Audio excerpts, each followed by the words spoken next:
Começamos? Enfim, comecemos então ou terminemos, né? Então, essa é a última sessão, quinta e última sessão do evento, intitulada simplesmente Comparações. São 3 os trabalhos. Primeiro fala o Rafael Maffei. O título que eu tinha aqui era o STF na História. Eu vejo que ele é ligeiramente diferente, mas o espírito é o mesmo. Depois fala o Tomás. Eles estão bem bonitinhos na ordem, assim. Como comparar desenhos institucionais de cortes constitucionais. E, por fim, o Jefferson fala sobre como comparar os comportamentos decisórios dos magistrados. Eu serei rigoroso com o tempo, inclusive porque tem um voo para pegar, então... Então, finalizo com 5 e depois, quando game over para vocês. Tá bom. Rafael. Obrigado. Boa tarde todos. Obrigado, Luciano. Agradeço Rogério, o Diego pelo convite, pela organização do evento. É um prazer estar aqui conversando com vocês. Tentando atender ao que foi solicitado e também a limitação de tempo, eu vou fazer uma apresentação muito singela para que a gente possa eventualmente começar uma conversa sobre pesquisa histórica no STF, e o meu foco aqui vai ser fontes, porque não é possível fazer pesquisa histórica sem fontes históricas, e eu começo, portanto, oferecendo essa distinção a partir de 2 categorias. Primeiro, em relação à proximidade com o fenômeno que se queira estudar, e segundo, em relação à capacidade do ator oficial responsável pela confecção daquele documento que nós elegemos como fonte. Então, quanto mais próxima do fenômeno estudado, a fonte será mais primária, quanto mais distante do fenômeno estudado, ela será mais secundária. Essa distância pode se dar normalmente a classificação de primária ou secundária diz respeito à concomitância com o período histórico, né, em que se deu o evento especificamente estudado.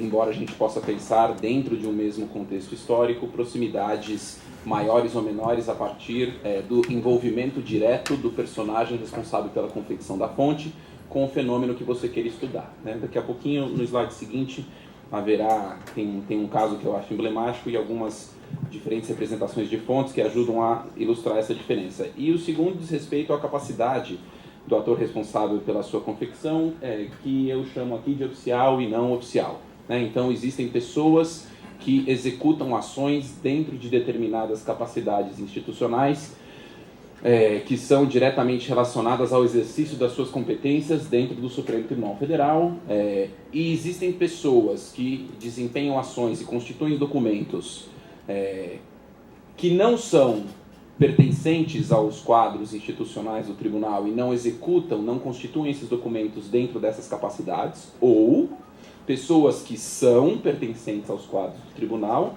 mas que constituem documentos fora do exercício dessas suas capacidades. Então, a partir dessa distinção, se nós formos pegar o grosso que existe de pesquisa sobre história do Supremo, essas pesquisas utilizam como fonte primária principalmente um tipo de documento oficial, que são as decisões do tribunal proferidas na época do seu estudo. Então, diversos estudos sobre, por exemplo, habeas corpus durante o primeiro ano, principalmente da ditadura militar, quando havia uma disputa de competência entre justiça militar e justiça comum, que foi arbitrada pelo Supremo, em grande parte em favor da justiça comum, né? Aquelas decisões, a decisão do Mauro Borges, né, são exemplares de fontes primárias, né, constituídas por atores oficiais ali naquele contexto. Quando a gente explora, entretanto, tudo que existe para ser e que está disponível em termos de fonte, né, além desse documento canônico, né, que é muito importante, naturalmente, que são as decisões judiciais, a gente descobre que há um universo cada vez maior de documentos disponíveis e de, né, acessos ao fenômeno estudado disponíveis, que são menos frequentes, talvez, do que poderiam ser. E, naturalmente, eles têm os seus desafios e as suas dificuldades. Então, esse aqui é o caso da reclamação 849, que é aquela reclamação do MDB contra a lei de imprensa que permitia a censura prévia. que levou à aposentadoria do Adalto Luz Cardoso, que é aquele que está ali na foto de baixo. Essa é a reportagem da revista Veja, de exatamente uma semana antes depois. Todos esses 4, né, então ali, na parte de baixo nós temos a decisão, ali na parte de baixo, à direita, uma matéria jornalística do período. Esse tipo de documento está cada vez mais disponível porque a digitalização dos acervos é cada vez maior e a disponibilização e a capacidade de pesquisa dentro desses documentos é cada vez maior. E ali na parte de cima nós temos, né, o professor Fernando Fontainha, que está aí, não? Deve estar fumando um cigarro, mas o professor Fernando Fontainha está ali com o ministro Rezec. Quem tirou a foto fui eu. A gente estava entrevistando o Rezec no contexto de um projeto de história oral do Supremo, e o Rezec, que além de ter sido ministro, né, como ele gosta de lembrar, o único ministro 2 vezes indicado ao Supremo Tribunal Federal, né, foi assessor do ministro Bilac Pinto, que era um ministro que foi concomitante ali, né, indicado em 1970, e estava no julgamento da reclamação, e o Rezec, né, diz que estava porque eu nunca verifiquei independentemente da fala dele, esse julgamento da reclamação 849, costumo dizer que é que nem o gol do Pelé lá na Rua Javari, né?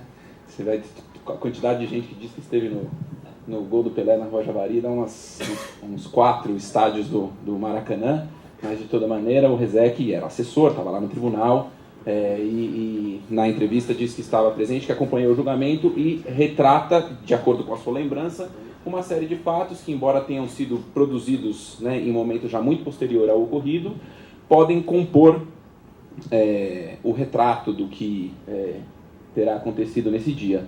E ali, por fim, em cima, aquilo é o diário pessoal do Aliomar Baleiro, que era o ministro que presidia a sessão na época. As pessoas, naquela altura, tinham o hábito de fazer autobiografias no fim das suas carreiras. Isso era uma característica marcante das elites jurídicas, principalmente daquele momento, né? Hoje em dia acho que é um pouco mais demodé, embora haja hoje o lançamento da biografia de um jurista brasileiro, que eu não vou dizer quem é, depois a gente conversa, que ali é o diário dele que ele escreveu. Ele chegou em casa naquele dia e ele estava escrevendo esse diário que ele esperava fazer uma autobiografia no final da vida, só que ele infartou e morreu. E, enfim, os documentos ficaram lá com a família, tá? Um dia passou para a viúva dele, aí depois passou para os filhos. Um dia os filhos entregaram para o CPDOC, isso está lá no CPDOC, disponível a quem quiser consultar. Eu conheço 2 pessoas que consultaram, uma está ali, que é o Felipe Recondo, outra sou eu. A gente se conheceu por conta do Diário do Baleiro, que a gente descobriu que a gente estava estudando a mesma coisa, e, enfim, tem ali aquele documento, né? As limitações e os desafios desses documentos são distintos. No caso de um depoimento de história oral, quando você entrevista, por exemplo, alguém nessa capacidade, evidentemente a pessoa já tem uma narrativa sobre si constituída na sua mente, né? Quando você vai entrevistar alguém como o Rezec, você pergunta qual é o seu nome, ele te responde a pergunta contando o nome dele, quem é a mãe, quem é o pai, onde nasceu, de onde veio a família, que o pai nasceu na montanha do Líbano e chegou aqui, não sei onde, isso é a resposta a qual é o seu nome, né? São pessoas que têm uma narrativa sobre si, que é uma narrativa já trabalhada, elaborada, e há técnicas específicas de conduzir entrevista, nesses casos, de elaborar um roteiro prévio para você se munir contra essa assimetria de informação entre o que você sabe, para que você conduza, né, e não seja conduzido na entrevista, mas que aqui não vem ao caso, mas esse é um desafio específico. O desafio do diário do Aliomar Baleiro é, em primeiro lugar, localizar o diário, saber o que ele existe. Em segundo lugar, entender a letra do Aliomar Baleiro, que é dificílima pelo que vocês percebem. Esse era um documento para consulta dele, então ele indica as pessoas que não são pessoas óbvias hoje pelo prenome, por abreviações que você às vezes demora muito para descobrir de quem ele está falando. Tem um afilhado dele que ele menciona a todo momento pelo primeiro nome. Aí tem uma outra parte do acervo pessoal dele que tem cartas que ele trocava, e você casa o nome da carta com a inicial do diário, você consegue descobrir, né? E também, enfim, esse é um registro que, nesse caso, talvez um pouco menos, porque ele não passou pelo filtro de uma edição, mas reduz a termo algo que ele julgava interessante preservar para uma memória sobre si. que evidentemente tem algum filtro. No caso da revista Veja, não existe certeza quanto à pessoa que estava lá ter presenciado ou não o evento. Para quem não se lembra exatamente do evento, existe um episódio, uma narrativa recorrente do fato, dizendo que o Adalto Luz Cardoso teria jogado a toga em protesto na bancada e ido embora. Não sei se você encontrou em outro lugar, mas o primeiro lugar onde eu encontrei esse registro, que é desmentido pelo Aleomar no diário, por outras pessoas que participaram, foi na Veja. A Veja usa a palavra arremessou a toga. Isso dá origem a uma série de interpretações, né? Evidentemente, essa era uma causa no qual a imprensa como um todo, não só a Veja, tinha uma relação direta, né? Então, esses são um pouco fontes que vão além. Onde estão essas fontes? Essas fontes estão em acervos. Aquele ali é o responsável pelo acervo do STF hoje. O de baixo é o Renan, que é responsável pela sala de leitura do CPDOC. Algumas coisas estão no Arquivo Nacional e outras tantas estão não organizadas em arquivos, mas podem ser acessadas por meio da lei de acesso a informações. E as dificuldades de cada um dos documentos nesses lugares são distintos. Então, instituições de guarda, né, que são constituídas com o destino precípio de organizar e oferecer informações, que é o caso, né, por exemplo, da biblioteca. Bibliotecas, classicamente, né, a biblioteca do STF tem uma pasta que pretende ser exaustiva com toda a produção bibliográfica de cada um dos ministros que já compôs o tribunal. Se você descobre alguma coisa que não esteja nessa pasta, eles têm o dever de atualizar a pasta com aquilo e eles providenciam a digitalização onde quer que esteja. Eles atendem muito solicitamente por e-mail. O CPDOC, que tem arquivos pessoais, né, outros ministros que têm arquivos lá, além do Aleomar, o Evandro Lins e Silva, o Hermes Lima e o Temístocles Brandão Cavalcante, além de documentos esparsos sobre ministros e sobre o tribunal que estão nos acervos de outras pessoas, também podem ser acessados. O Arquivo Nacional, que tem um fundo judiciário, que tem um acervo sobre o Poder Judiciário, dentro do qual há 2 fundos do STF, que cobrem o período, né, dos darwinianos, como diria o Rogério no começo do dia, anterior à República, até principalmente o ano de 1935. Há o arquivo do próprio STF, que é principalmente voltado à consulta de autos processuais e de atas de julgamento, e acervos digitais, que estão cada vez em número maior na imprensa. Quais são as dificuldades de cada um desses? Em primeiro lugar, vantagens, né? As instituições que são instituições de guarda, voltadas principalmente ao fornecimento de informação histórica e arquivística, elas têm técnicas, elas têm mais dedicação a evitar problemas que foram apontados, por exemplo, na mesa de ontem, como a falta de normalização de termos. Existe um vocabulário super específico, por exemplo, no Arquivo Nacional, para vocês terem uma ideia, cujo primeiro termo é abacaxi, que é um fruto da família das bromeláceas. Então, se aparecer abacaxi num registro de documento, não é disputa por tributação interestadual de melão, de mamão, de laranja, é de abacaxi, certo? Isso vale para uma série de categorias documentais próprias do direito. Mas eles também têm certas desvantagens. A primeira das quais é a integridade. A gente nunca sabe, quando se chega num fundo, principalmente de natureza de um arquivo pessoal, o quanto aquilo foi filtrado previamente, principalmente pelas pessoas que detiveram o arquivo antes de entregá-lo à instituição. A pessoa pode ter feito um pente fino ali, jogado fora o que ela achava que ia manchar a reputação da família, que ia causar problema com amigas e amigos, né? Então essa dúvida sempre existirá. No caso do arquivo do próprio STF, a questão da acessibilidade é um problema porque, ao contrário das instituições de guarda, a política de arquivo do STF não é tão clara.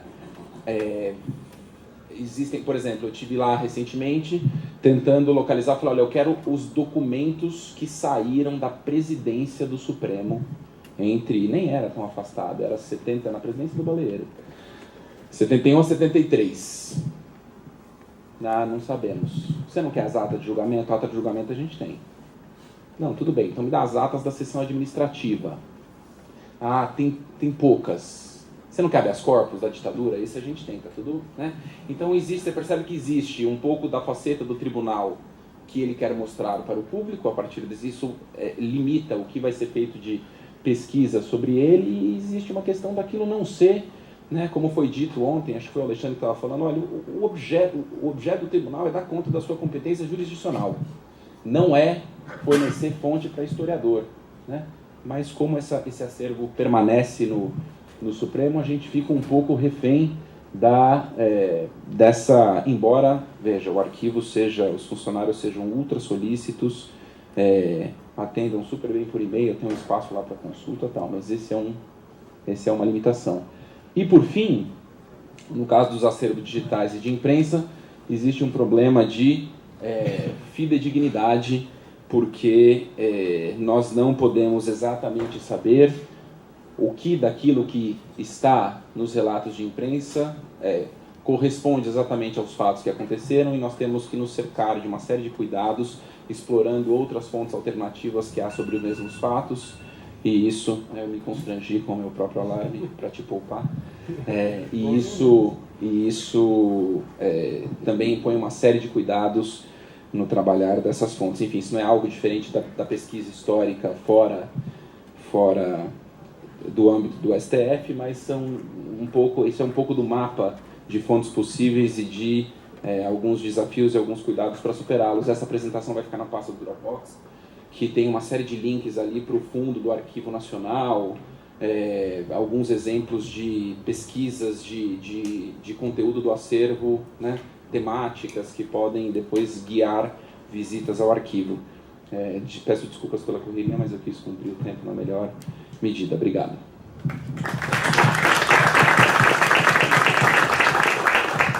Obrigado, Rafael. Agora, Tomás, como comparar, então, desenhos institucionais de cortes constitucionais? Tá certo. Obrigado.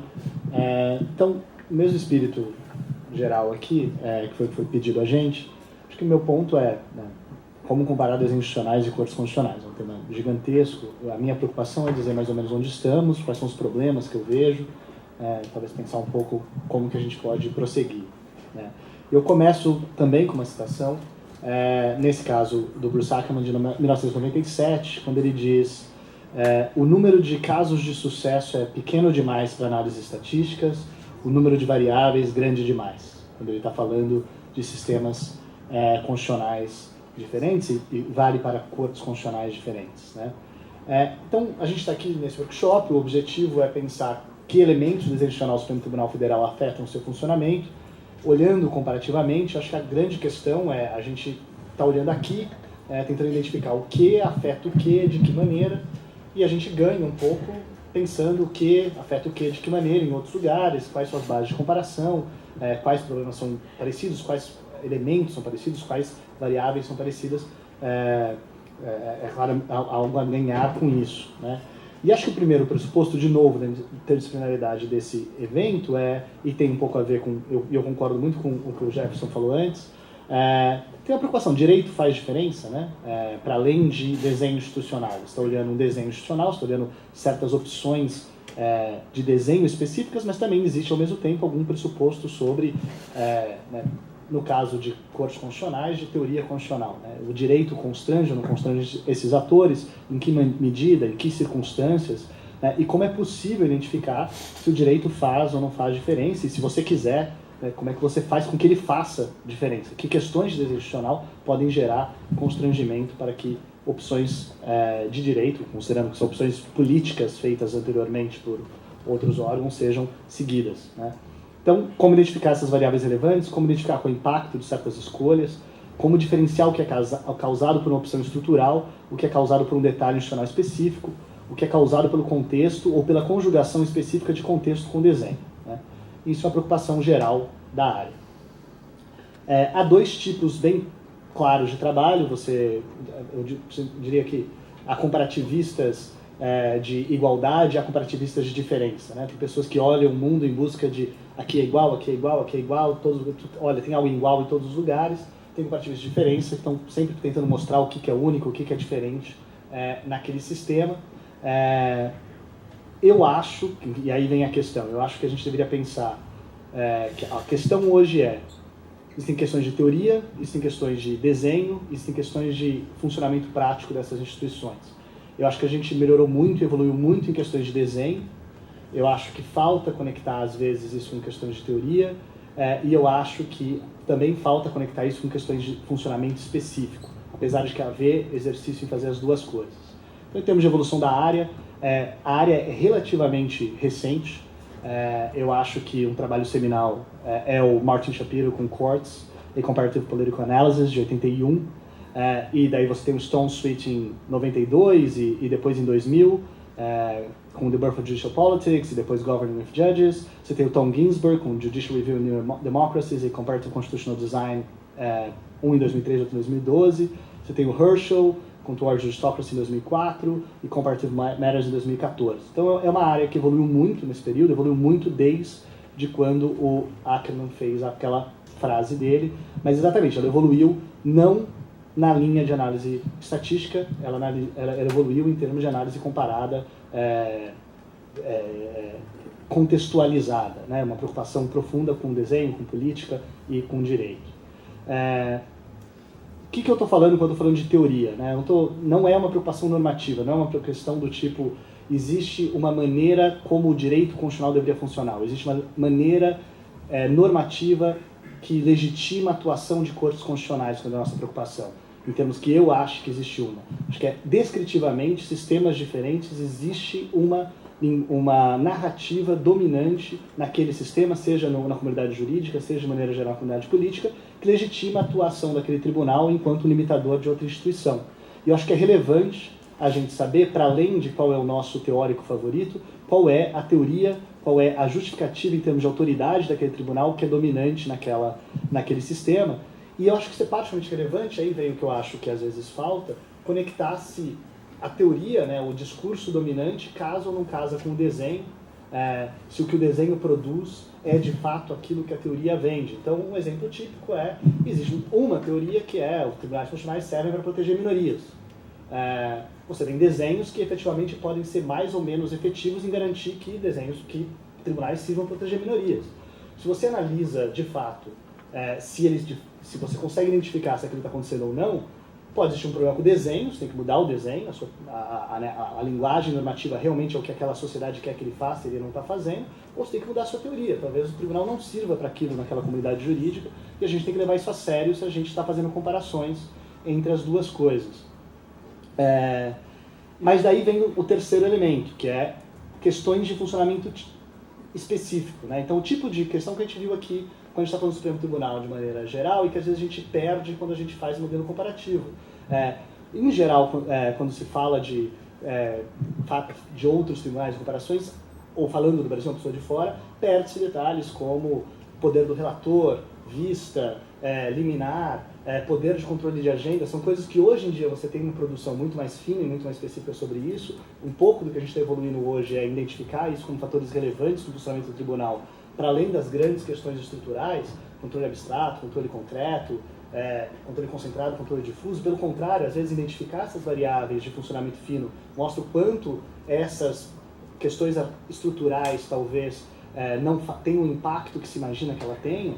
Então, eu diria que é isso. Né? Para mim, nós evoluímos hoje muito em relação à questão de impacto de desenho institucional, em grande parte por conta do benefício que a área teve com cientistas políticos a partir da década de 80 passarem a se preocupar com tribunais constitucionais. Eles não era uma área de estudo, né? O legislativo era, né? A preocupação com os constitucionais, até pela relevância que elas tinham no mundo, não era tão significativa, mas nós ganhamos muito com essa preocupação e aprendemos muito sobre como a relação de sistema político, parlamentarismo, presidencialismo, federalismo, bicameralismo com funcionamento de tribunais constitucionais. A gente aprendeu muito sobre impactos de controle abstrato, controle concreto, tipos e quantidade de legitimados institucionais, diferença entre objeto de controle, diferença entre o limite temporal para que você possa exercer controle de constitucionalidade sobre uma determinada lei, diferente sobre efeitos imediatos do questionamento, né? Se você entrar com uma ação e ela ser aceita, gera suspensão ou não dos efeitos daquela legislação. A gente aprendeu muito sobre isso, assim como a gente também aprendeu muito sobre como o processo de nomeação, mandatos, qualificações para ser nomeado como um ministro do Tribunal Constitucional afetam o funcionamento dessas instituições. Né? O que acho que às vezes falta? Né? Então, os dois riscos. O primeiro risco é ignorar contexto político-jurídico. Né?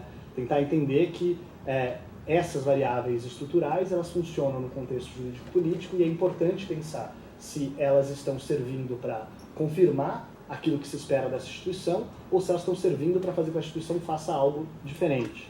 Né? E o segundo, como eu já disse, que é ignorar elementos complementares dessas grandes questões estruturais. Né? Acho que a gente tem exemplos disso, são estudos de casos específicos do tribunal brasileiro, mas eles claramente estão dialogando com questões que são questões que se preocupam com outras cortes. Então, quando o Virgílio escreve Deciding Without Deliberating, e ele está preocupando com como funciona especificamente vista, a ordem de votação, como que funciona vista ou não vista, ele está trazendo alguns desses elementos finos que às vezes se perdem nesse tipo de comparação quando a gente está preocupado só com controle abstrato, controle concreto, difuso ou concentrado, como era boa parte da literatura até mais recentemente. A mesma coisa com o Diego Ivar, também um trabalho recente, Timing Control Without Docket Control, trazendo como, às vezes, você pode não ter, olhando certas questões estruturais, você não compreende que existem elementos de Docket Control numa instituição onde isso, na verdade, é exercido de maneira informal. Né? Então, voltando, né, o desafio é conjugar essas três coisas. Eu acho que qual que é a vantagem que a gente tem hoje, né? De 1997 para cá, quando o Ackerman disse aquilo, 20 anos se passaram, e o número de casos de sucesso, por um lado, aumentou significativamente. Né? O próprio Brasil é um exemplo. A frase foi dita em 97, um estudo comparado do Brasil em 97 seria talvez prematuro. Né? A gente não tinha 9 anos de funcionamento do tribunal nessa ordem constitucional. Agora, por outro lado, o que piorou? Né? Então, se a gente tem mais casos de sucesso, né, que era um problema limitador de análises comparadas antigamente, por outro lado, a gente tem mais consciência de variáveis que importam. Então, nosso trabalho se tornou mais difícil. Apesar de a gente ter mais casos de sucesso, a gente tem mais variáveis a considerar. O risco, é claro, é a preocupação do foco de neve. Né? Que a gente, cada caso é um caso, cada tribunal é um tribunal, a gente não consegue comparar. Não é isso que eu estou falando. O que eu estou dizendo é que eu acho que a gente, né, eu continuo achando que é variáveis estatísticas, eu sou um crítico de estudos como aqueles feitos por David Law, por exemplo, né, que tentam codificar o mundo inteiro a partir de certas questões e tentar dizer como que as instituições funcionam. Eu acho que dizem muito pouco sobre, se o objetivo de pesquisa empírica é dizer como o mundo funciona, eu acho que eles dizem muito pouco sobre como, de fato, aquelas instituições funcionam. Eu acredito muito mais que o caminho para a gente se beneficiar é de estudos contextuais. O ponto positivo é que nós temos muito mais desses materiais, a gente não precisa, há algum tempo a gente precisa inventar a roda, né? Se eu quisesse fazer um estudo comparado do Brasil, eu teria que fazer o trabalho fino sobre vistas, sobre controle de agenda, sobre tudo, juntar isso com toda a pesquisa sobre efeito de presidencialismo e de coalizão no Brasil e nomeações de ministros. Eu teria que fazer tudo isso e não tem como uma pessoa fazer tudo isso e ainda fazer a comparação. O fato de que hoje essas pesquisas estão sendo desenvolvidas, como a gente está vendo aqui, permite que a gente tenha estudos comparados hoje muito mais ricos. O risco é quando você olha para fora, você ignorar exatamente de todas essas coisas que nós falamos aqui. Né? Então, a gente estava falando ontem com o Diego sobre os mecanismos de aceitação de casos na Colômbia, ministros que se juntam de 2 em 2 e os casos são aceitos se os dois votarem para aceitar ou não. É o tipo de coisa que eles se perdem quando você olha para o Tribunal Constitucional da Colômbia e pensa apenas em quem tem legitimidade, quem não tem legitimidade, quem foi nomeado por quem. Eu tenho 3 minutos. O que eu terminaria falando? Eu acho que, conjugando com a fala do Maffei, é importante também que, se é verdade que o tempo beneficia, a gente tem mais casos de sucesso, a gente tem que tomar cuidado, às vezes, porque, às vezes, por questões de mudança de contexto político-jurídico, por questões de mudança institucionais, você comete um erro de achar que é o mesmo tribunal que você está analisando no decorrer de um tempo. Então, essas comparações que são feitas entre tribunais, elas são feitas entre instituições de países diferentes, tem uma diferença geográfica, mas tem uma diferença temporal. O Tribunal Brasileiro, por exemplo, de 67 a 88, não é o mesmo de 88 a 2000 em seu funcionamento, e eu diria que provavelmente é muito diferente de 2000 a 2017 em seu funcionamento prático. Acho que seria um equívoco você não levar isso em consideração, dependendo do tipo de comparação que você está fazendo. né? Eu termino dizendo que esse esforço é inevitavelmente coletivo, e deixar claro que todo trabalho tem limites de escopo e de metodologia. Não é que todo mundo tem que fazer tudo isso, todo mundo tem que fazer teoria, tem que fazer a questão estrutural, tem que cuidar do detalhe fino de funcionamento da instituição. Mas eu acho que a gente tem que estar atento a esses elementos, primeiro, para evitar fazer afirmações equivocadas, em segundo lugar, para manter aberto canais de comunicação entre autores envolvidos exatamente nessas empreitadas específicas, né, o teórico em relação à questão estrutural, aquele de estrutura em relação a quem está fazendo análises finas, detalhadas de funcionamento. E eu acho que é a partir disso que a gente pode desenvolver hipóteses a serem testadas, que efetivamente possam ser testadas de maneira que nos digam algo sobre a realidade, né? Enfim, eu acho que é isso em geral que é uma empreitada que me interessa, é uma linha de pesquisa que me interessa, e eu diria que, de certa maneira, a minha grande obsessão, preocupação é exatamente entre essa diferença entre qual é o discurso, a imaginação sobre a legitimação de uma instituição e o seu desenho, né? E pensar quando as duas coisas são compatíveis, quando elas são incompatíveis, e quando elas são incompatíveis, o que está errado, né? Quando a gente voltou aqui, se o problema é que a teoria tem que ser corrigida, ou se o problema é um problema de desenho, a gente tem que pensar como desenhar instituições melhores para elas fazerem aquilo que a gente espera que elas façam. 14 minutos e 20 segundos, então 40 segundos para sobrar. Jefferson, são todos seus. Obrigado.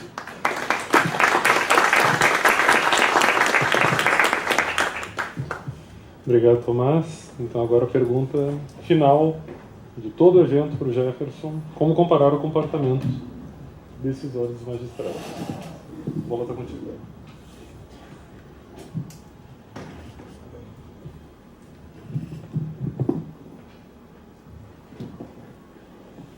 Como é que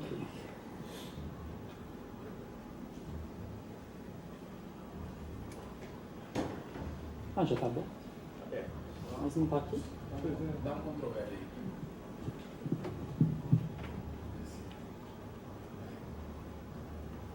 Tá, mas eu preciso... Ele deve estar estendendo a Tudo tela. bem, assim dá. Assim é.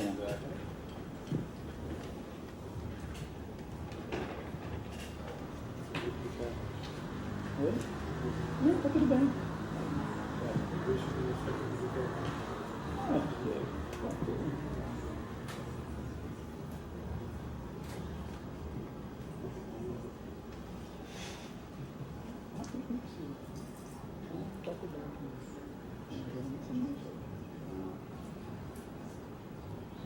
Bom, boa noite a todas e todos. Eu queria, para início de conversa, agradecer o Rogério e o Diego pelo convite, pela abertura para que jovens pesquisadores tenham a oportunidade de apresentar seus trabalhos. Eu acho que isso é uma grande virtude desse workshop. Queria agradecer também aos grupos que abrigam o esforço de pesquisa que eu vou apresentar aqui, o Núcleo de Justiça e Constituição da FGV Direito de São Paulo, coordenado pela professora Luciana Cunha e pelo professor Dimitri de Moules, e o grupo que eu faço parte há mais tempo, aqui da USP, coordenado pelo professor Rogério. E, mais importante de tudo, queria agradecer a todos os presentes a razão disso acontecer. Muito bem. O Rogério e o Diego me encarregaram de falar a respeito do estado da arte, da pesquisa empírica, sobre como comparar os comportamentos decisórios dos magistrados. Bom, são muito poucos os trabalhos desse tipo. Para dar uma ideia da escassez desse tipo de trabalho no mundo, não só no Brasil, eu queria pedir licença a vocês para ler uma passagem, a seguinte passagem.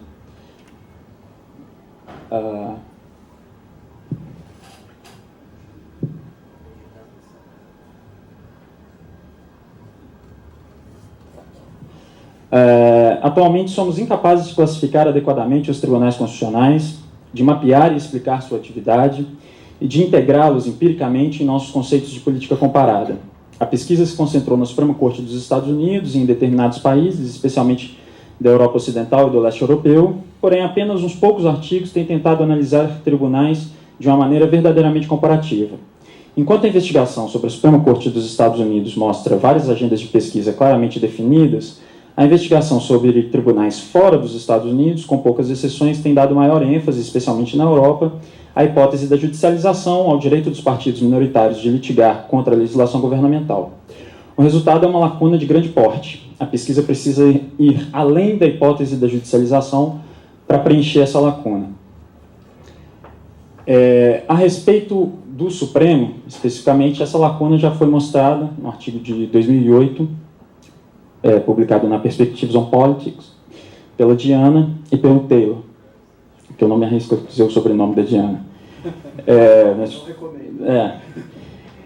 Para atualizar o diagnóstico deles, em relação ao Supremo, eu fiz uma busca no Cielo com os termos STF e Supremo.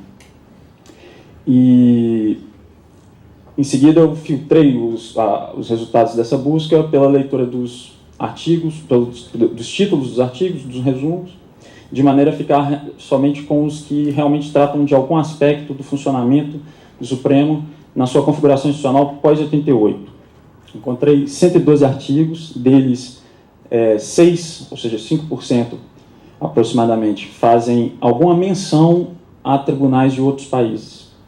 E quando eu digo menção, é realmente apenas menção.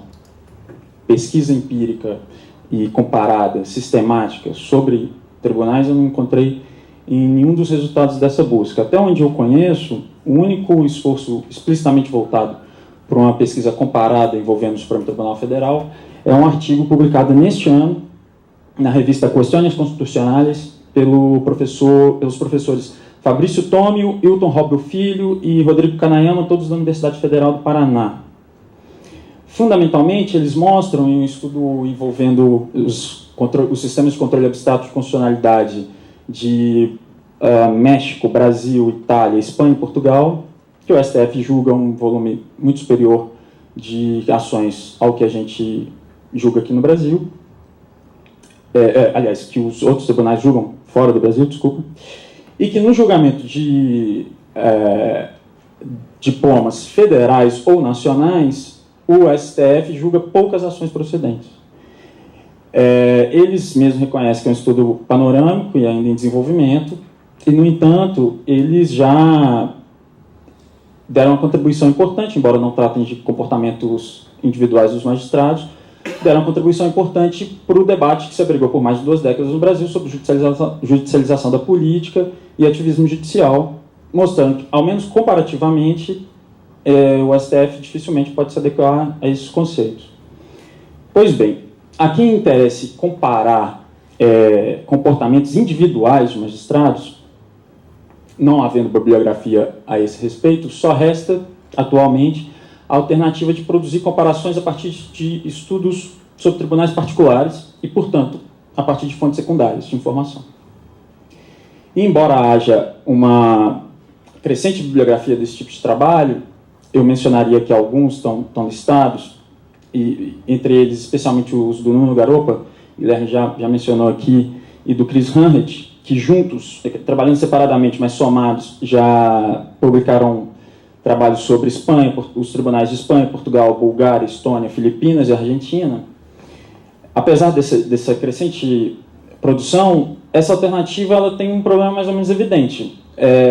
Ela exige reunir um grande conjunto de informações esparsas e não diretamente comparáveis para, em seguida, confrontá-las com os dados disponíveis sobre o STF, considerando que o STF tem as particularidades nossas e que cada um desses estudos tem suas metodologias próprias. Esse esforço, além de ser extenuante, ele é fatalmente inconclusivo no melhor dos seus resultados. E, no entanto, isso é tudo o que temos hoje. E aí eu passaria a pergunta, transformaria a pergunta inicial do trabalho na pergunta de por que tão poucos trabalhos sobre pesquisa comparada de comportamento decisório. Eu chutaria, meu palpite, que orienta o esforço de pesquisa que eu tenho feito até agora, é o de que são poucos trabalhos porque a gente tem poucos bancos de dados disponíveis sobre essas realidades exteriores ao Brasil. Então, bancos de dados são escassos, indisponíveis, e bancos de dados produzidos a partir de metodologias uniformes de pesquisa. Então, para contornar esse problema, eu venho trabalhando na construção de banco de dados sobre uma série de países. Aqui eu não vou ter tempo de falar mais detidamente a respeito desse projeto, mas eu fiz uma seleção dos países em que é possível, eu vou apresentar aqui uma lista deles, em que é possível perceber, observar experiências de jurisdição constitucional. E aí, para uma definição operacional desse conceito, eu estou chamando de experiência de jurisdição constitucional o funcionamento de instituições de controle jurisdicional abstrato de constitucionalidade de leis e atos normativos com força de lei. Passando devagar nessa definição, ela serve fundamentalmente para incluir determinado conjunto de experiências jurisdicionais e, portanto, excluir algumas outras. Estão excluídas dessa definição os sistemas em que há apenas previsão formal, mas o controle não é exercido, portanto, funcionamento de instituições de controle. Também estão excluídos os controles exclusivamente parlamentares, então, controle jurisdicional. Estão excluídos os sistemas de controle exclusivamente concretos, os controles em que há sistema abstrato e concreto conjugados estão incluídos. Estão excluídos também os controles a respeito de projeto de lei ou controle prévio de constitucionalidade, exclusivamente prévios, e os controles que se aplicam apenas a legislações estaduais. Eu fui marcando aqui, mas são fundamentalmente iguais os slides. Considerando essa definição, a distribuição de países que atendem esses critérios é essa, que está apresentada aqui. Existe uma lista, ela está disponível no texto um pouco mais extenso que eu apresentei aqui, também está disponível publicamente e na pasta coletiva. Dentro desses que estão marcados de azul, que são tribunais em que existe controle, experiência de jurisdição constitucional definidas da maneira que eu acabei de mencionar, eu já produzi bancos sobre o Brasil, foi mencionado na apresentação do Cássio ontem, e até o fim desse ano, aliás, até o fim de 2018, desculpem, eu pretendo criar, construir e terminar de construir 2 outros bancos sobre Espanha e México, que já estão em fase adiantada. Até o final de 2019, eu pretendo cobrir toda a América Latina com esses bancos. E o objetivo de longo prazo, e eu não vou me permitir não estabelecer uma data para fazer isso, é cobrir todos os países de língua portuguesa e espanhola. Eu estou chamando de mundo hispânico ou mundo ibérico.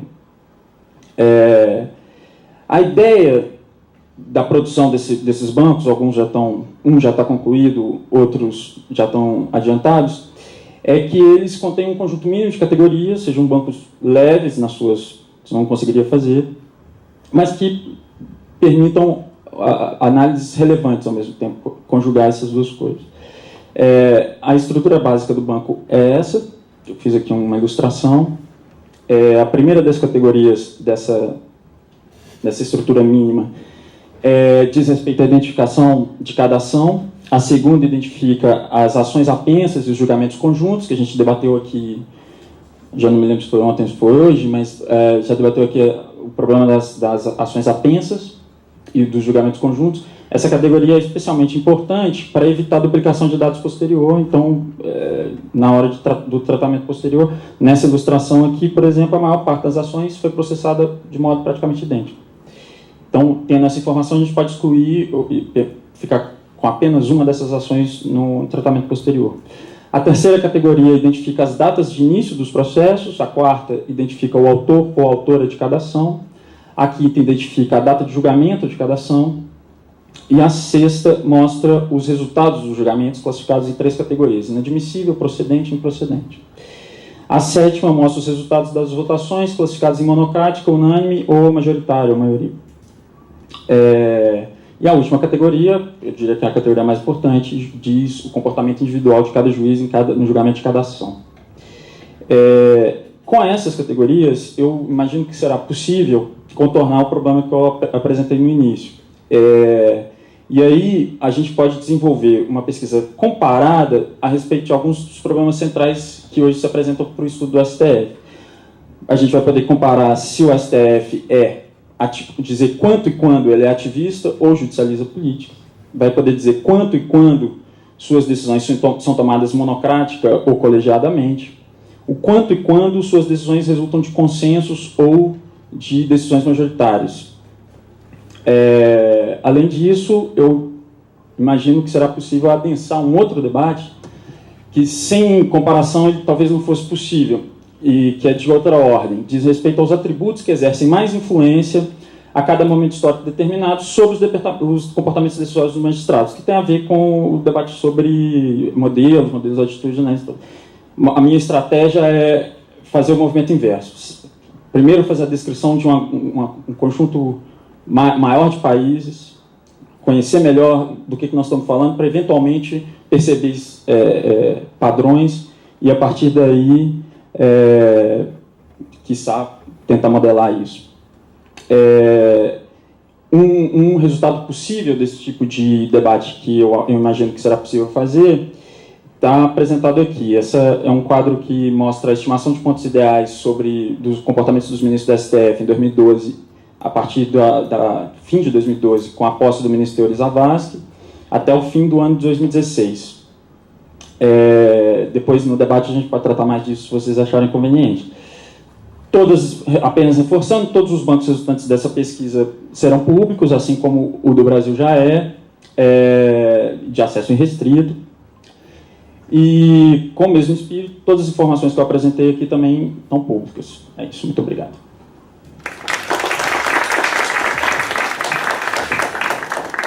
Muito obrigado, Jefferson. Eu agradeço, não agradeci no início, agradeço ao Rogério e ao Diego pelo convite e pelo prazer, talvez, de ter a última palavra. Obviamente, eu não vou ter a última palavra sobre nada aqui, né? Ninguém vai ter, eu acho, por mais que a gente queira.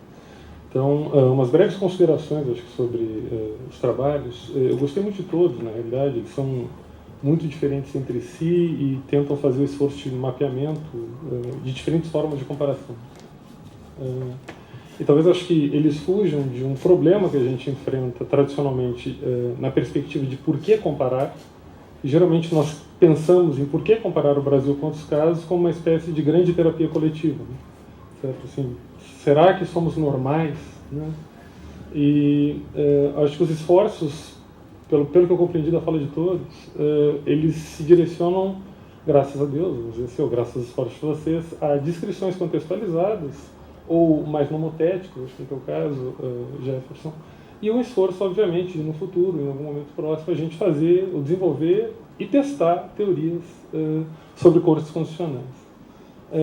Dentro desse objetivo, acho que a primeira comparação que eu faria, ou a primeira provocação, muito breve, simples, que eu faria a vocês, é como é que nós nos certificamos, a pergunta de todo comparativista, como é que nós nos certificamos que estamos comparando as mesmas coisas e não estamos comparando laranja com maçã, e assim por diante. Né? Então, assim, as duas abordagens, sejam elas ideográficas, ao estilo do que o Tomás sugeriu, e em algum medida que o Rafael sugeriu, sejam abordagens mais ditas nomotéticas, elas vão perder algum tipo de informação ou vão ter algum tipo de viés. Né? Como é que a gente tenta conciliar essas coisas de forma a ter os ganhos, talvez, da abordagem de N largo versus a densidade descritiva e contextual dos trabalhos de N menor. Né? E, paralelamente a isso, ficaria uma provocação para todos, acho que talvez até, aliás, vale para os 13 e para todos nós. Né? Por que comparar e o que comparar? Né? E nós não precisamos olhar para fora do Brasil para comparar. Né? Nós podemos olhar para todos os tribunais de justiça estaduais, eles estão aí para teste empírico, para quem quiser, são todos eles cortes constitucionais de seus respectivos estados. Né? Em português, todo mundo tem site, é bem mais fácil, talvez, do que o Jefferson está se propondo a fazer. Espanhol, tá tudo bem. Mas fica, talvez, uma sugestão, né, de uma forma que nós talvez ganhamos muito, teoricamente, com um esforço menor, talvez, do que simplesmente a gente correr atrás de outras realidades de outros países. Era isso, acho que eu já abro para perguntas, e aí a gente coleciona as perguntas e vocês respondem em bloco, pode ser? Na verdade é mais um comentário mesmo. Eu acho que isso é interessante que esse aqui seja um painel de encerramento, porque eu acho que o futuro do que a gente vai fazer agora é fazer pesquisa comparada. A gente precisa muito disso para a gente analisar o Brasil, sobretudo a América Latina. Eu sou um pouco contra estudos quant nessa área. por uma série de problemas. Ora, vejam só. Pois é. Principalmente porque a gente trabalha com amostras reduzidas e com amostras reduzidas tem problema de significância. Tem até um paper do Gelman na Nature mostrando que quando você tem uma amostra pequena, geralmente quando você tem que ter valor, o seu estimador está superestimado, então isso é um problema. Mas mesmo para estudo comparado, a gente tem que, eu acredito que a gente tem que ter uma modelagem causal, tem que ler o Julia Pearl, ler o Rubin, esse pessoal, mas a metodologia de estudo de casos que eu ciei, eu acho que na minha tese eu fiz um pouco disso daí. E além disso daí, eu acho que tem que estudar mesmo outros tribunais, sem preconceito, não importa, porque geralmente mesmo quando estuda na América Latina, é Colômbia, Argentina, todos, Paraguai, de Paraguai para o resto. Até tem uma entrevista com o Adam Shivorsky, que eu lembro que ele fala assim, o pessoal critica que nós somos quantitativos, mas pergunta qualquer coisa de qualquer país para mim, que eu mato no peito, igual o Fux. Mas eu acho que é isso, tem que... Esse comentário que eu queria fazer. Esse é o futuro da pesquisa em cortes, eu, pelo menos na minha opinião, e vamos para cima. O comentário é... Mas assim, como é que a gente operacionaliza isso? É uma sugestão. Porque o que eu estou reparando é que a gente, quer dizer, a gente está fazendo muitas coisas ao mesmo tempo. E o encontro indica vários trabalhos que estão sendo feitos e que de alguma maneira até se sobrepõem um pouco o que alguns de nós estão fazendo. Talvez se a gente conseguisse algum lugar comum para a gente ter um repertório do que a gente produziu, do que a gente acha que é relevante e do que a gente talvez esteja fazendo, isso permita mais colaboração e permita evitar que a gente faça as mesmas coisas de uma maneira que a gente não somos tantos assim, né, para a gente poder se dar ao luxo de fazer um trabalho repetido que depois não se coordena. Eu acho que se pelo menos a gente conseguisse construir um lugar comum, um repertório, que servisse um pouco para esse diálogo, para a gente colocar ali dentro as coisas que a gente acha que são relevantes e que, especialmente as que a gente está fazendo ou planeja fazer, eu acho que seria relevante para a gente aumentar o grau de coordenação. Mais alguém? Vamos lá. Primeiro, eu uso esse programa do painel para ficar mais separado essas segundos. É legal isso aí. Também ficar essa história, também uma história que precisa ser feita. Eu fui pesquisando esse tipo de abordagem. Essa história se amarra nesse negócio de verdade. O cheiro de mofo digital agora também é outra coisa legal também. Mas, especialmente você, Jéssica, eu fiquei meio impressionado com essa pesquisa. Eu já tinha ouvido falar algumas coisas a respeito, não vi, eu não sabia pesquisando. Metodologicamente, eu fui entender melhor como se nós fazemos comparação de países, mandar um monte de dados, de comportamento. Me explica um pouquinho melhor isso, porque como o Tomás falou, assim, eu particularmente, eu acho que eu pesquiso o David Law hiperlegais com muitas ressalvas. Eu acho que pesquisa de N larga em direito comparado é hiper complicado, mas tem um papel. E eles sabem disso, eles sabem que eles simplificam horrores para conseguir fazer aquilo de pesquisar 60 anos de Constituição dos últimos 250 países, é um negócio louco, e com Ginsburg também na Chicago, né? Mas a tua abordagem, em que medida você não cai num risco de sair também num esquema construir função de esse banco, conseguir fazer esses paralelos? E a estrutura de pesquisa tua, você está fazendo sozinho, é uma equipe, porque é algo, é um trabalho de público, né? Você tem muita coisa que você está pesquisando. Como é que você vai fazendo isso operacionalmente?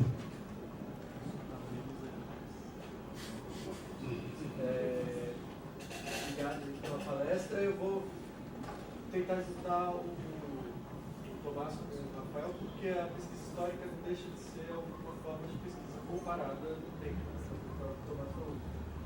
E aí o Tomás falou, bom, a vantagem que a gente tem hoje é que a gente tem muita fonte para poder comparar os desenhos institucionais geograficamente. E aí eu fiquei imaginando, principalmente depois que falou, o STF de 67 a 88 é diferente de 88 a 2000, diferente de 2000 a 2017. Eu comecei a ficar pensando, se para o aspecto geográfico, você começa a ter mais fontes sobre o funcionamento prático das instituições e tal. No aspecto histórico, as fontes vão minguando por conta do tempo, né? Às vezes a preocupação não é a mesma. Então, pega, por exemplo, o Banco do Ginsburg, que vai falar das constituições desde 1700 e alguma coisa. E aí é uma pergunta talvez para os dois. Aferir esse funcionamento prático numa perspectiva histórica, em que as fontes vão minguando no funcionamento prático. E a segunda coisa é a questão da tradição. Então, de novo, o STF é diferente nesses 3 períodos, mas ao mesmo tempo a gente costuma dizer que o STF decide da mesma forma que ele decide por conta da tradição e dos procedimentos dele.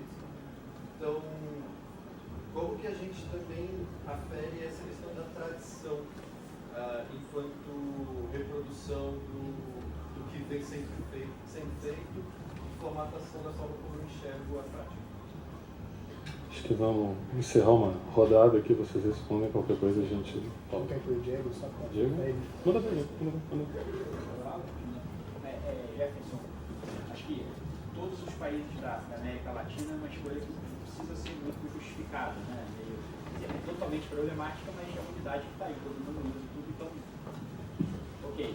Mas aí quando você falou que você vai fazer de todos os países de língua, né, Ibéria em geral, assim, eu me pergunto se além do fato de que o que pode ser uma razão prática, as línguas permitem se avançar para a história, se tem alguma outra razão para você fazer, porque eu imagino que o Tribunal Constitucional Espanhol, por exemplo, eu não sei o que uniria, o que te permitiria dizer que tem mais a ver com uma Suprema Corte da Argentina, ou não sei, aí já ficarei mais curioso para saber como é que você justifica esse. E é claro, se a resposta for, acho que podia avançar sobre isso, tinha. Bem. Então, alguém mais? Dou-lhe uma. Pela ordem, então, Rafael? Vou falar muito rapidamente. Uma dúvida. Por que você afirma que as fontes históricas estão minguando? Só para eu entender exatamente o sentido da pergunta. Por vários motivos. A questão da informatização. Então, hoje em dia, você tem mais disponibilização de várias informações. 2, pela questão da própria preocupação dos atores envolvidos naquela prática. Então, quando você começa a ter discussões teóricas diferentes, isso vai gerando mais busca e registro das informações a respeito dessas práticas. Então, a forma como eu enxergo é que não só os atores vão morrendo mesmo, então é uma forma entendi. Como, ok, nesse sentido é óbvio. Então, assim, nesse sentido, é uma questão. Mas você também vai tendo menos registro, eu acho, assim, quando você vai voltando. Eu dou o exemplo dos repositórios oficiais de jurisprudência. Então, na década de 30 tem um gap ali de repositório oficial de jurisprudência que hoje você... História pode parecer um pouco simplista, mas existe, em primeiro lugar, o que fisicamente existe, em segundo lugar, o que você consegue acessar. O que você consegue acessar depende, em grande parte, da disponibilização tratada daquela informação para uma consulta, porque não adianta existir o documento e aquilo estar guardado, depositado de um jeito que a consulta seja... Eu tenho um colega que queria fazer pesquisa sobre escravidão portuguesa em Goa, pegou uma bolsa, foi para Goa, chegou em Goa, no arquivo de Goa estava completamente desorganizado, não tinha a menor condição de você fazer pesquisa, porque não tinha um fundo constituído, era um ginásio de Ibirapuera lotado de documento avulso que você não tem o que fazer. Então a fonte está lá, mas aí o cara voltou para o Brasil, mudou o tema, deu consultoria para Caminhos da Índia, que era uma novela da Globo, calhou, é verdade isso. Mas a pesquisa que ele queria fazer, porque tudo bem, o documento estava lá, mas o documento não era acessível. Sobre um certo ponto, por isso eu te fiz a pergunta, A depender da política de arquivo empregada, a quantidade de fontes históricas pode paradoxalmente aumentar. Porque você pode ter coisas não organizadas que passem a ser organizadas e oferecidas. No STF, por exemplo, tem muita coisa para se fazer em termos de organização, então eu não acho que a perspectiva é que a fonte, pelo menos documental, diminua, é que ela aumente. As pessoas que morreram, né? Aí não tem o que você fazer, você não pode contar com os depoimentos, você pode torcer por um arquivo pessoal ou algo do gênero, mas o universo de fontes primárias que existem acessíveis a você é um dado com o qual você tem que lidar e permitir saber as ilações que aquilo te permite trazer. A cada pergunta de pesquisa distinta, você vai ter um universo diferente de fontes. Você pode dar sorte de, naquele seu tema específico, ter sobrado o acervo de uma vara do interior do Rio de Janeiro, que, puxa vida, isso está preservado, que bom que tem. Se não tem, não tem, né? Aí historicamente é um não problema. Um pouquinho reagindo só ao comentário do Luciano rapidamente, historicamente, a comparação que ainda se faz, existe um pouco de comparação internacional propriamente, mas o grosso da comparação que a gente ainda faz no Brasil, e que eu acho importante que seja feita, é uma comparação entre diferentes momentos da nossa história constitucional, porque existe uma narrativa predominante, eu acho que na literatura, e aqui eu estou falando da literatura de direito constitucional, mais dogmática mesmo, de que o mundo começou em 88, né? E a gente fala como se o Supremo, né, tudo tivesse... E, por exemplo, sem nenhuma crítica, porque não é historiador, mas o Barroso eu acho exemplar de uma pessoa que tem uma leitura de que, olha, no início eram trevas, aí 5 de outubro de 88 fez-se a luz, e aí, nossa, puxa, tudo ficou tão melhor. E quando você vai ver os temas que são caros e que as pessoas indicam que são novidades da ordem constitucional pós-88, aconteciam de outra maneira, sob outras ações, eram competências diferentes. O STF antes de 88, a gente estava conversando aqui, né, eram 2 tribunais, o que hoje é o STJ e o STF, eram reunidos, era tudo o STF, os tipos de ação onde os problemas que hoje, por exemplo, aparecem no controle concentrado, apareciam em ações de controle difuso, apareciam em habeas corpus, e aí você tem que conhecer um pouco, né, existe uma ajuda grande da literatura secundária que te ajuda a identificar essas similaridades funcionais ao longo do tempo para que você possa construir interpretações tematicamente sensatas dentro dessas mudanças, que podem ser inclusive mudanças na estrutura do tribunal. Um gabinete hoje é algo muito diferente do que era um gabinete, né? Em 1960 você tinha 3 pessoas no gabinete, ministro, assessor ou assessora e um datilógrafo. E era isso que havia. Não tinha mais do que isso. A ementa, para mim, o que uma ementa faz hoje é diferente do que uma ementa fazia em 1940. A ementa é a melhor chance que a gente tem de extrair uma rácio de um julgado hoje em dia. Ementa na década de 40 era uma ementa. Eram 5 palavrinhas, que de vez em quando era uma frase. E você podia ler o voto, e o voto era feito para ser lido, né? Não era como é hoje um conjunto de erudição razoavelmente descompromissada com a ideia de uma decisão conjunta. Então são as minhas reações. Obrigado pelos comentários. Tá. Então, como você sabe que você está comparando coisas que fazem sentido? Sei lá, eu acho que no final das contas você escreve e vê as críticas e vê o que acontece, né? A maneira mais simples. Mas dizendo sério, a unidade de preocupação é qual é o teu problema, né?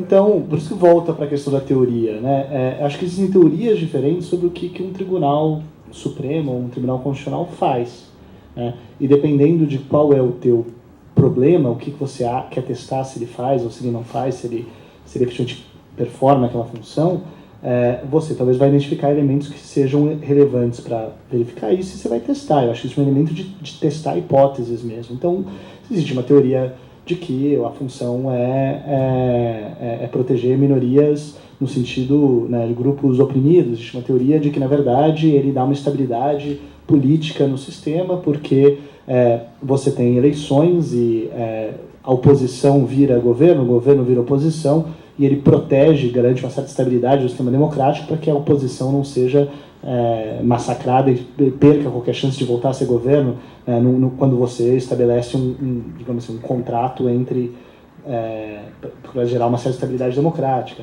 Existe uma noção de que ele serve para organizar uma federação, se você tiver um sistema federalista. Agora, dependendo da sua hipótese sobre para que ele serve, você vai ter que testar. Primeiro, você vai ter que olhar para as decisões, ver o que ele está efetivamente fazendo e tentar identificar por que ele está fazendo aquilo ou não. Ele está decidindo mais. Se a sua questão é como ele funciona para garantir uma ordem numa federação, ele está decidindo mais pró-Estado, pró-governo. Por quê? Por que em dois sistemas federados diferentes, o que está identificando? O que no processo de nomeação? O que na questão dos legitimados? Né? No final das contas, simplificando muito, esses tribunais vão sempre estar decidindo sobre casos. Então você tem sempre que saber que tipo de casos estão chegando, né? Qual é o grau de controle que a instituição tem sobre que casos decidir, quando decidir, e você tem que identificar o que elas estão fazendo de fato, né? O que elas conseguem fazer. Tem uma... eu não sou um grande... particularmente, de novo, eu já disse que o objetivo não é normativo, eu quero entender como as coisas funcionam. Mas eu não acredito muito descritivamente na hipótese normativamente dominante de que tribunais conseguem proteger minorias políticas de maneira sustentável no tempo, porque é meio que uma mágica. Eu tenho uma curiosidade, quando eu identifico isso, eu tenho que entender como que você faz isso acontecer.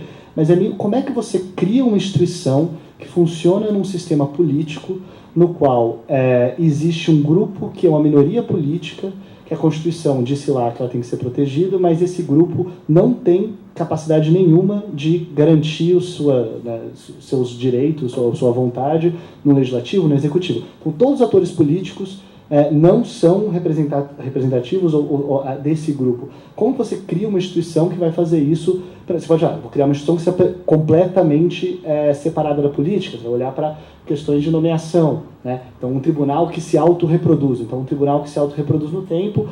Um exemplo, eu acho interessante, o exemplo de Israel. O tribunal tem um alto grau de controle sobre a nomeação dos próprios membros. Só que tipo de... Por mais que isso aconteça, como é que você consegue que a instituição funcione, efetivamente dessas decisões, e ela dure, né? Então, eu adoraria ver isso funcionando longamente no tempo, de maneira consistente e funcionando. Eu acho que seria uma mágica institucional, né? Se você fosse capaz de produzir isso, né? Uma instituição que limita a política consistentemente, de maneira permanente e relevante, por tempo suficiente, sem ser cooptada enfim. Então eu acho que, no final das contas, depende um pouco do que você quer ver. E eu acho que a gente consegue identificar essas coisas. No final das contas, o teste é a comunidade acadêmica e dos práticos pois você descreve a realidade. Se você estiver falando uma besteira, alguém vai aparecer e vai dizer para você que você ignorou completamente que algo que está acontecendo ali. Eu acho que o teste, no final das contas, é esse.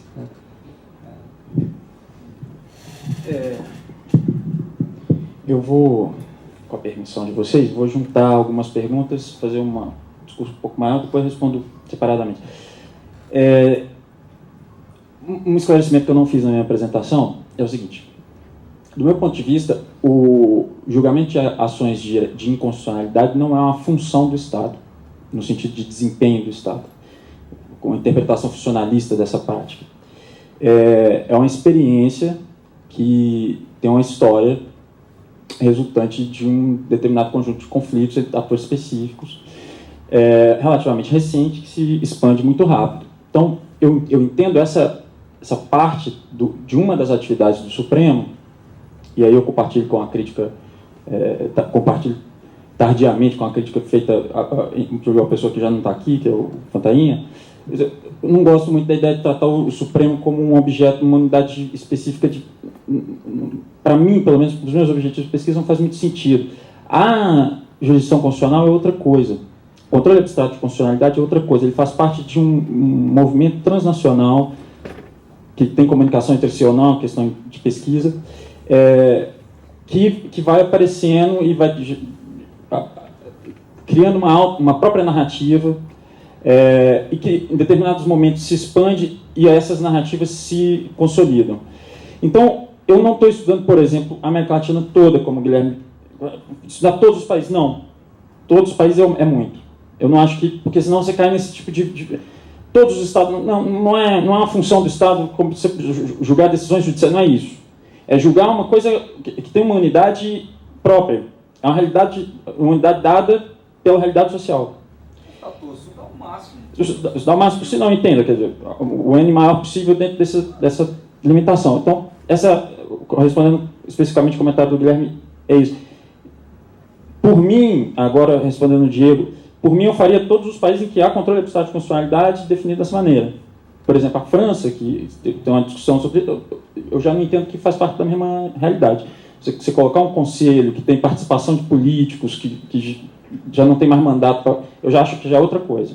Já não tem comunicação com o que foi criado na Colômbia em 1910, com o que foi criado, e depois foi criado na Espanha e se perde.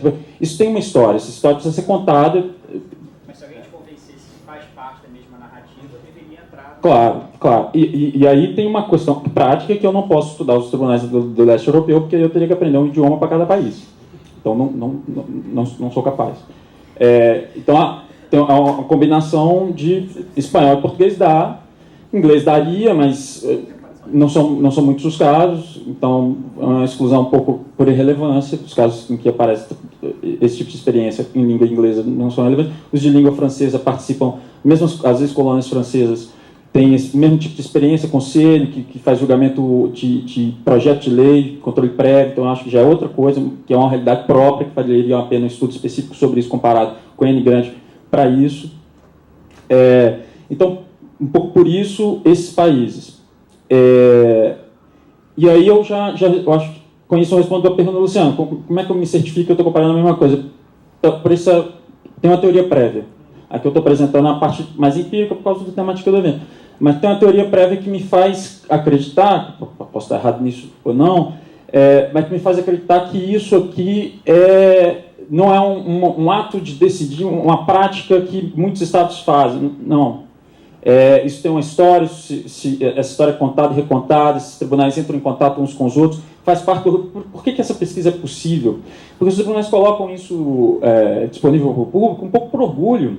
Os tribunais gostam de praticar a jurisdição constitucional. Recentes democracias na África, por exemplo, uma das primeiras medidas que se faz é criar um tribunal constitucional, porque isso demonstra foi criado um discurso a respeito desse tipo de experiência, um discurso criado pelos próprios participantes dessa experiência, que criam e recriam essa experiência cotidianamente, e que isso eu acho que pode ser interessante.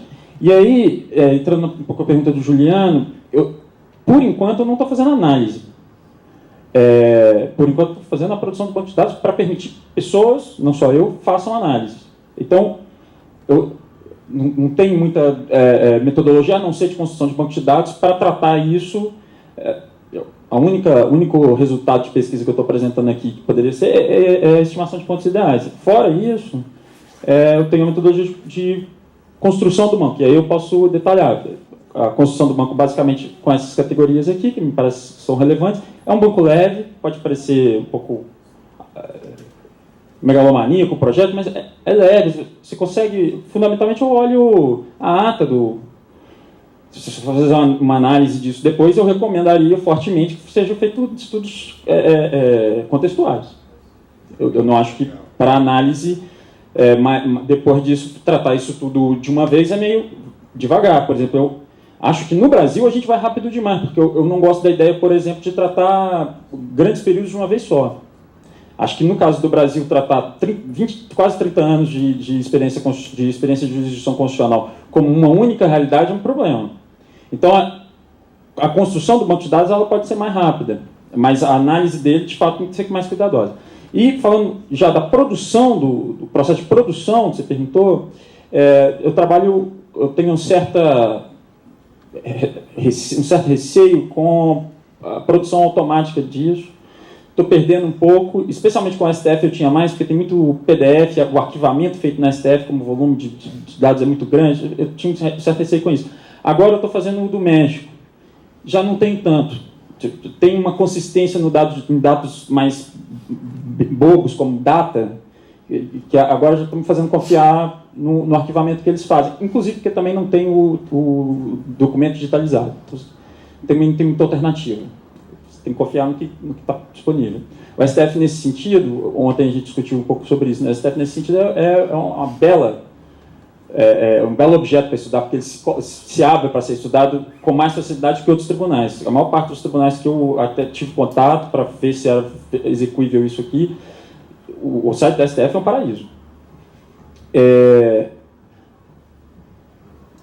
Então, isso também acho que essa tensão entre o N largo e o N menor, eu acho que ela se resolve com esse tipo de teoria social e política que você introduz antes. Você definiu o seu objeto, aí você, se ele for, se conseguir abranger ele todo, sim, você abrange todo. Senão, você cria uma maneira de fazer por amostra, de algum jeito que você consiga falar sobre ele genericamente. Acelerando aqui um pouquinho, a sobreposição de trabalhos que o Alexandre menciona, eu acho que a gente pode fazer esforços deliberados para resolver isso, eu acho que esse aqui é um espaço especial para isso, mas tem um outro processo que César Guimarães, lá do IET, diz que normalmente que a gente chama de natural, não tem nada de natural, né? É um processo um pouco natural que está acontecendo recentemente, para evitar esse tipo de sobreposição, que é a publicação das coisas. Para mim, o que é fundamental é passar de um momento em que a gente produzia as nossas informações e publicava as nossas análises, mas esse passo anterior não era público. E eu acho que com isso a gente evita a sobreposição, publicando no passo anterior. Publicar análise é importante, a gente vai fazer, disso dependendo das nossas carreiras e profissões, mas o passo anterior, que a gente tem pouco incentivo para fazer, eu acho que a gente precisa fazer por razões mais nobres, talvez, em relação ao conhecimento. Tem que publicar para evitar isso. A quantidade de bancos de dados que foi produzido durante os anos 2000, com o mesmo tipo de trabalho, é uma coisa que não dá para fazer mais. E aí, a gente pode passar para desafios maiores, fazer tribunais estaduais, fazer tribunais de outros países. Bom, é isso. Alguém mais? Perguntas? Então, acabou. Oficialmente. Rogério, queres... Não. Agora é hora de conversa ao posterior. Não, mas é porque eu prometi que a última palavra ia ser o Rogério mandando. Então, Rogério, queres encerrar com alguma palavra de sabedoria para todos nós? Mandando eu ficar quieto. Bom, obrigado à mesa e vamos dar uma palavrinha final aí agora. Obrigado.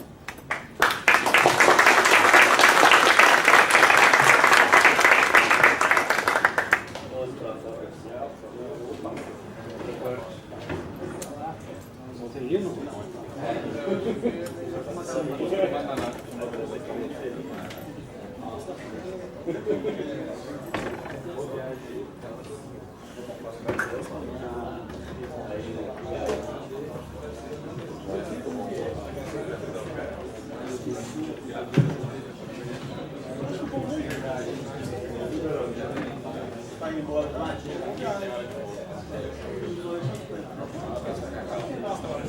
Não, a gente vai dar uma palavrinha final. Dar uma palavrinha final. Senta aí. Vamos lá. Claro. 10 minutos. Não, 10 minutos. Uma hora. Fazer uma pergunta, né? Você acha não?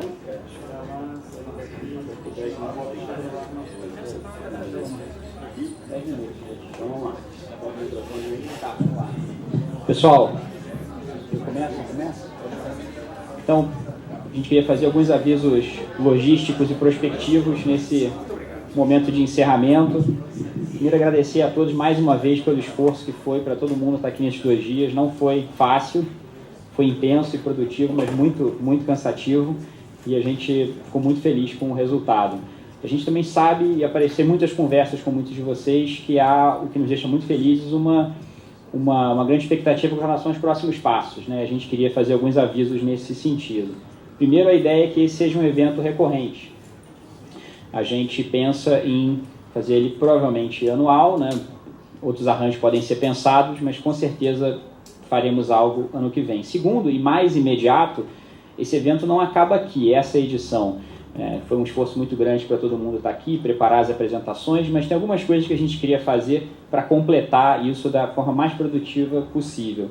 A primeira, tem um Dropbox que as pessoas botaram suas apresentações e seus handouts. A gente vai dar talvez alguns dias para quem quiser atualizar alguma coisa com base no que foi dito aqui, discutido, faça lá as alterações. Depois a gente pensa em liberar isso para todos que vieram na conferência, né? Quem se inscreveu teria acesso também, a não ser, é claro, que vocês prefiram, enfim, tirar, mas seria interessante manter o que foi apresentado. Outra coisa nessa linha, a gente pensa num produto que possa servir não só como um registro das discussões, mas mais importante como algum passo em tentar construir um mapa para fazer pesquisa empírica no Supremo nos próximos anos, né? O formato exato ainda está em aberto, a gente vai discutir isso em detalhes. Uma das coisas para facilitar, né, o esforço adicional ser menor, não necessariamente vai ter todos esses tópicos, precisam ser uma contribuição independente, a gente pode talvez conversar de juntar algumas coisas, alguns tópicos poderiam ser feitos por mais de uma pessoa. A ideia é que seriam textos curtos mais para tentar dar o conhecimento convencional mínimo, nas preocupações mínimas que a gente teve aqui durante esse evento, apontar algumas perguntas que surgiram e agendas para o futuro, né? A ideia, inclusive, é se a gente conseguisse fazer alguma coisa curta, útil e talvez diretamente em inglês, para ficar aí como um registro para futuros pesquisadores, essa seria a nossa meta, mas os detalhes a gente ainda vai definir. E vocês receberiam informações a esse respeito nas próximas semanas. Ou seja, então a ideia não é parar por aqui, a ideia é continuar com esse trabalho coletivo e caminhar para algum tipo de publicação dos materiais que foram produzidos aqui, porque eles foram produzidos a partir de uma agenda que foi identificada depois de um exame exaustivo da própria literatura. Então essa agenda não caiu do céu, ela foi resultado de um trabalho sistemático da literatura, no sentido de identificar os principais pontos, não é, que hoje, como nós vimos aqui, nos desafiam como pesquisadores sobre o Supremo Tribunal Federal. Eu comentava no intervalo, não fosse o Matheus estragar a piada e depois o Jefferson completá-la, trazendo para a mesa o termo judicialização da política, é impressionante que nós discutimos quase 48 horas o Supremo Tribunal Federal e esse termo só apareceu no final e quase como objeto, né? Não mais como conceito, né? Então eu acho que podemos voltar para casa pensando um pouco nisso, né? Quer dizer, trata-se de uma rede de pesquisadores que já não se utiliza de um conceito que foi importante nos primórdios para abrir a agenda, particularmente de ciência política, sobre o Supremo Tribunal Federal, mas que hoje já parece não nos inspira mais, né? A gente está um pouco mais adiante já do que aquela antiga problemática. Então, só para fazer um registro. De tal modo que, então, a gente pretende continuar, consolidar os esforços que foram reunidos aqui. Se esse evento teve um êxito, ele se deve, sobretudo, à disposição, à disponibilidade de cada um. A grande maioria veio com recursos próprios. Disse isso no começo, gostaria de reiterar no final, agradecendo a todos por isso, nesse aspecto em particular. Muito obrigado, então, pela participação de todos. E vamos ver se a gente consegue seguir adiante trabalhando em rede, compartilhando as nossas coisas de algum jeito. Ferramentas serão necessárias. Quem tiver sugestões nesse sentido, por favor, façam. Exerçam liderança também. Se tiverem outras sugestões, para além de reuniões como essa, ferramentas que nos propiciem compartilhar informações e atuar em rede, também serão muito bem-vindas. A ideia é que, daqui para frente, a gente possa trabalhar sobre o signo da publicidade, da transparência dos dados, do compartilhamento e dos desafios comuns com os quais nós nos identificamos, aqueles que estudam essa instituição em incógnita. Isso.